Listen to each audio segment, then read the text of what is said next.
నమస్కారం. ఈరోజు కుటుంబ సభ్యులతో కలిసి శ్రీవారి దర్శనం చేసుకోవడం జరిగింది. చాలా ఆనందంగా ఉంది.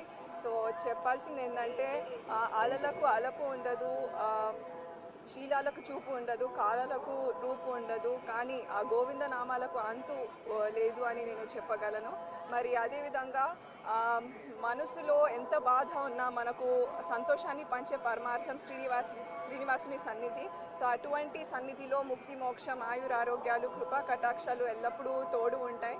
మరి నేను తిరుమలకి ప్రతిసారి వచ్చినప్పుడు నాకు అనిపించింది ఒకటే, ఇష్టం ఉంటే మనసు హాయిగా ఉంటుంది, కష్టంతో ఉంటే గుండెలో భారంగా ఉంటుంది.